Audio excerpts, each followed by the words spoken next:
तो हेलो, एक बार फिर स्वागत है आपका unique gas academy Iqbal family राजी में।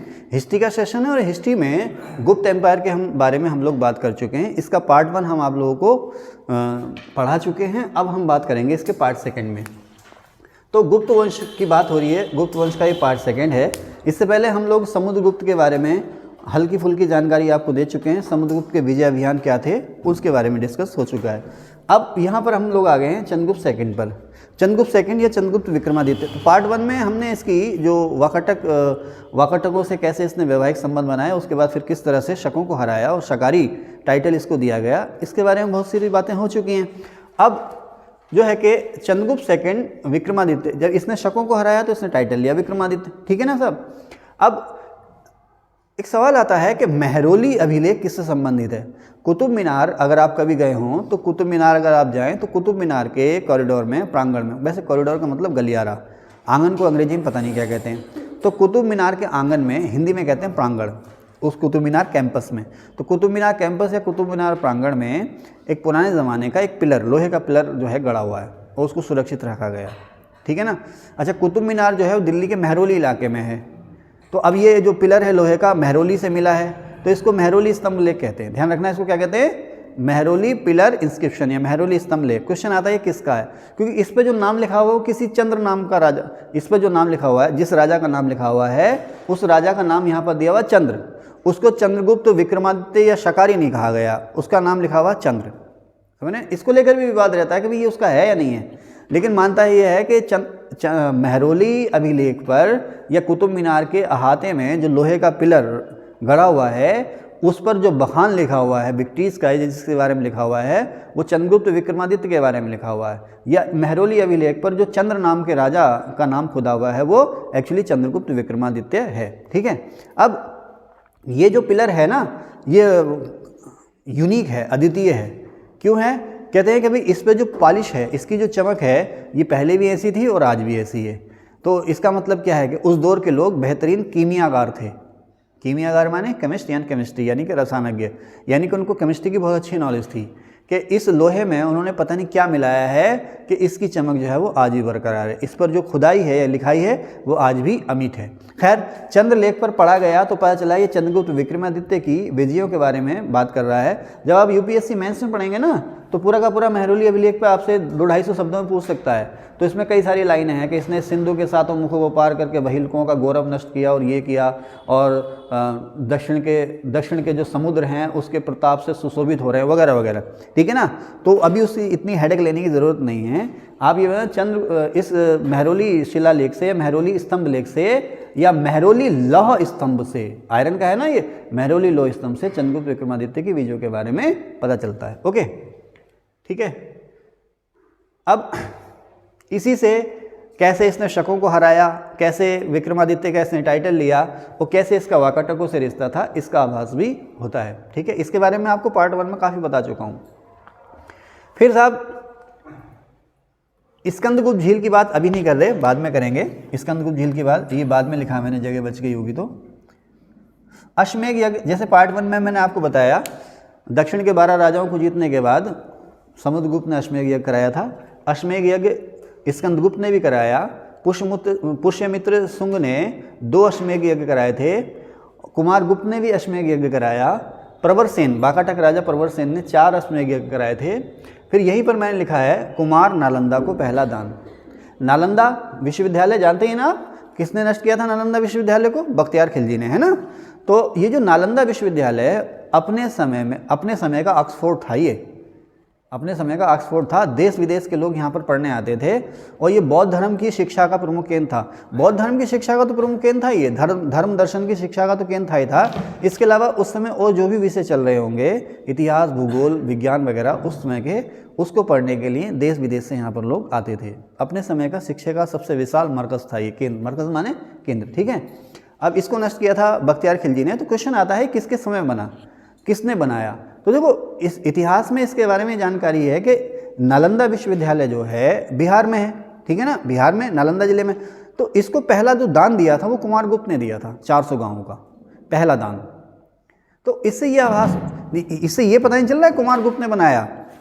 कल 8 बजे मिलेंगे सर, है नहीं 8 बजे नहीं सर, 8:30 बजे हैं। देखते हैं, उम्मीद तो है 8:30 बजे आ जाएंगे। ठीक है, तो कहाँ थे? पहला दान इसको कुमारगुप्त ने दिया, लेकिन इसका मतलब ये नहीं है कि कुमारगुप्त ने बनाया, लेकिन फिर भी अगर क्वेश्चन पूछे कि भाई किसने बनाया, तो कुमारगुप्त ने बनाया। सबसे अच्छा क्वेश्चन तो यह है कि किसके समय में बना, तो कुमारगुप्त के समय बना। और क्वेश्चन आ जाए भी इसको दान सबसे पहले किसने दिया, तो कुमारगुप्त ने दिया। महायान शिक्षा का केंद्र था ये। कुछ कहना चाह रही हैं आप? हाँ, वो धर्मपाल ने बाद में धर्मपाल ने भी इसको दान दिया। हाँ, उसके बाद में ना पहला दान जो दिया था इसको कुमारगुप्त ने दिया था। ठीक है ना, तो गुप्तों के समय में बना, कुमारगुप्त के समय बना, या कुमारगुप्त ने बनाया नालंदा विश्वविद्यालय।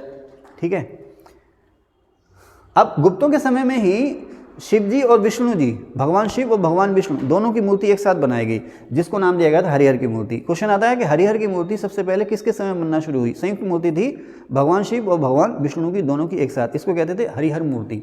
उसके बाद गुप्तों के समय में ही त्रिमूर्ति बनी, तीनों देवता एक ही मूर्ति में, ब्रह्मा विष्णु और महेश, इसे कहते थे त्रिमूर्ति। गुप्तों के समय में बनी। गुप्तों के समय में जो बौद्ध धर्म है स्पष्ट रूप से 4 संप्रदायों में बट गया। गुप्तों के समय में बौद्ध धर्म स्पष्ट रूप से 4 संप्रदायों में बट गया, शैव, पाशुपत, कापालिक और कालामुख। गुप्तों के समय में बौद्ध धर्म स्पष्ट रूप से 4 संप्रदायों में बट गया, शैव, पाशुपत, कापालिक और कालामुख। ओके, अच्छा, गुप्त राजाओं ने बौद्ध धर्म को संरक्षण नहीं दिया आमतौर पर। हालांकि कुमारगुप्त ने नालंदा विश्वविद्यालय को दान दिया, लेकिन आमतौर पर गुप्तों के समय में बौद्ध धर्म को संरक्षण नहीं दिया गया। अब बौद्ध धर्म को संरक्षण नहीं दिया गया, इसका मतलब ये नहीं है कि बौद्ध धर्म से किसी तरह का पक्षपात किया गया ना, ऐसा नहीं है। क्योंकि प्रसिद्ध बौद्ध विद्वान, उस समय के अपने के प्रसिद्ध बौद्ध विद्वान वसुबंधु जो थे वो समुद्रगुप्त के दरबार में थे। बौद्ध विद्वान असंग समुद्रगुप्त के दरबार में थे। लेकिन जो एक ना राजा बढ़ावा देता है, राजा किसी खास धर्म को बढ़ावा देता है, उस तरह का बढ़ावा बौद्ध धर्म को नहीं दिया गया। इसका कहने का मतलब बौद्ध धर्म को संरक्षण नहीं दिया गया। ऐसा नहीं कि बौद्ध धर्म को उसके हाल पे छोड़ दिया गया, या बौद्ध धर्म या बौद्ध प्रतीकों पर कोई हमला किया गया, ऐसा नहीं है। ये है कि बढ़ावा जो दिया गया वो वैष्णव धर्म को दिया गया। वैष्णव कौन हुए? जो भगवान विष्णु के उपासक हों। जो भगवान विष्णु के उपासक हों उन्हें कहते हैं वैष्णव। वैष्णव धर्म को या ब्राह्मण धर्म को इसमें बढ़ावा दिया गया। गुप्त काल जो है, विशेषकर चंद्रगुप्त विक्रमादित्य, सुन रहे हैं ना, गुप्त काल विशेषकर चंद्रगुप्त विक्रमादित्य का जो काल है वो ब्राह्मण धर्म के पुनरुत्थान का समय कहा जाता है।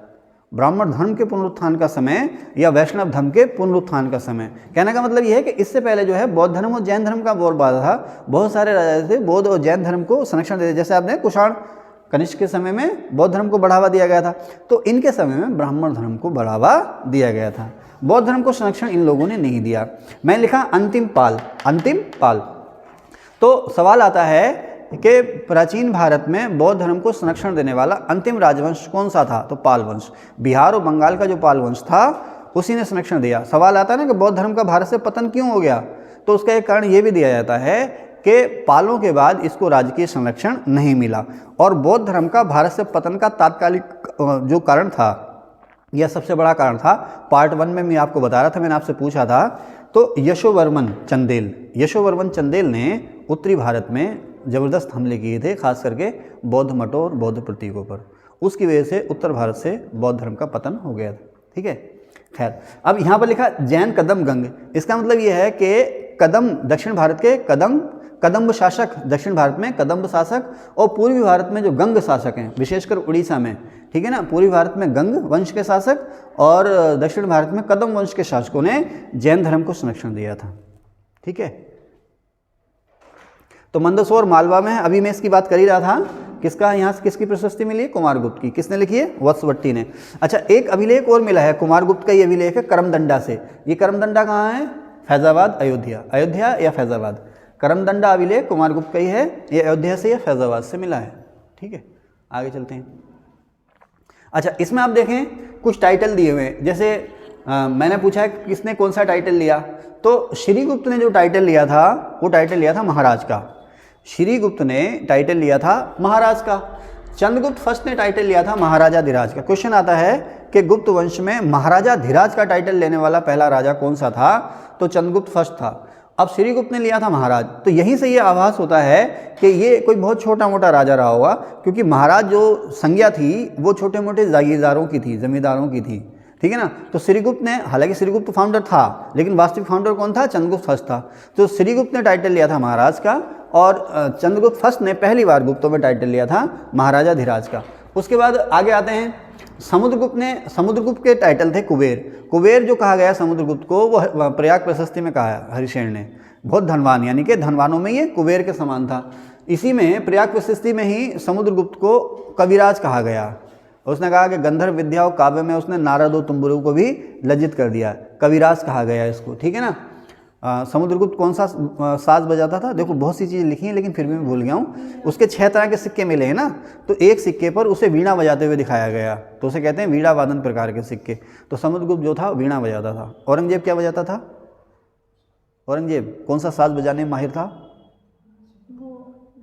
वीणा, है ना। मतलब है ना, देखो इतिहास में कितना कॉन्ट्रडिक्टरी है कि औरंगजेब कह रहा है कि इस संगीत के बारे में कह रहा है कि इसको इतना गहरा दफन कर दो कि इसकी आवाज़ बाहर सुनाई ना दे। औरंगजेब ने संगीत पर बैन लगाया था, लेकिन संगीत पर बैन लगाने का मतलब ये नहीं कि उसने सारे संगीतकारों और कलाकारों को कहा भाई निकल जाओ यहाँ से, फना हो जाओ ना। दरबार में जो संगीत होता, दरबार में खर्च घटाए जा रहे थे ना। FRBM एक्ट पढ़ा था इकोनॉमिक्स में आपको, राजकोषीय उत्तरदायित्व बजट प्रबंधन अधिनियम। औरंगजेब के समय में आर्थिक हालत इतनी खराब हुई, एम्पायर बहुत बढ़ गया, उसका राजकोषीय घाटा बहुत बढ़ गया, समझ रहे हैं ना। उसका राजकोषीय घाटा बहुत बढ़ गया। क्यों बढ़ गया? वो अनवरत युद्धों में उलझ गया था, वो कारोबार व्यापार ठप होने लगा, और ये युद्ध, ये जागीर, ये बांटो, वो बांटो, है ना। पूरा भारत उसने कब्जा लिया, बहुत सारी जागीरें देनी थी, खालसा भूमि सिकुड़ने लगी। तो औरंगजेब के समय में हालत ये हो गई कि अकबर के समय खजाने खोलने पड़ गए थे, ऐसा नहीं रहा। तो अकबर के समय के जो खजाने थे, यानी कि जो बंद थे, सेफ थे, उनको भी खोलना पड़ गया था। कहाँ भटक गया मैं, कहाँ से आ गया? यहीं कुछ क्या बता रहा था?